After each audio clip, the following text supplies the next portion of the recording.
It was quiet. Too quiet. He silently crept to the front steps. If anybody was there, they were inside the house. He glanced behind him. The open landscape allowed him to see anyone coming.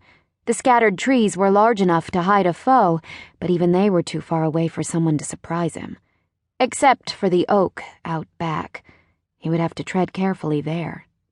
He hurried up the 5 steps to the porch and flattened himself against the house beside the front entryway.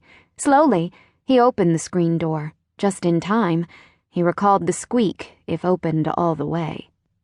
Keeping away from the glass inset into the wood, he rested the frame of the screen on his forearm as he put his hand on the knob. Then, with a deep breath, he twisted and gave a slight push. The heavy door opened noiselessly. When no gunfire erupted, he peeked inside the house.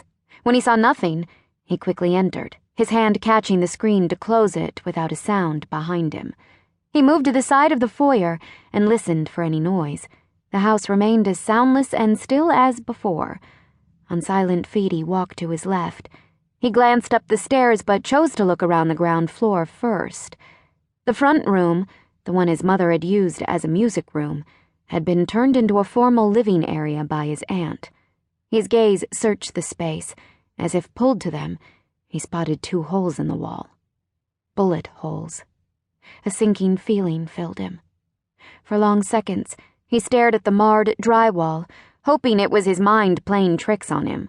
But there was no denying the truth that was before him. Had his father's work once more followed him home? It infuriated him that Orrin hadn't taken precautions to keep his family safe, as he'd promised. Moving to the wall, he touched the holes. The bullets had been removed, but by the size of the openings, he surmised they were 7.62 millimeter, military grade. His eyes slid to the next room. He knew what he would find. His mind screamed for him to turn and walk away. The house had seen so much death, and as always, he was the one to find it. He hadn't run away when he was a boy. He wouldn't do it now. Though his years with the SEALs had shown him unbelievable ways a person could kill, and be killed, nothing could compare to knowing it had struck your family. Again. Owen swallowed and walked through the doorway to the large living area, with the 8-foot-wide stone fireplace. The first thing he saw was the blood. It coated the recliner, which was also riddled with bullet holes. He clenched his jaw, anger kindling in his gut. His fears were confirmed. Uncle Virgil and Aunt Charlotte were dead. As he stood in the living room where he and his brothers had watched TV, opened Christmas gifts, fought and played, the primal side of him, the beast the Navy had shaped and trained, demanded justice. Justice his mother hadn't gotten. He slowly turned the haze of rage and anguish into cold fury that could be directed with reprisals so horrible the screams of the men who had killed his family would reverberate in hell. Pulling his eyes away from the recliner, he slowly moved around the living area.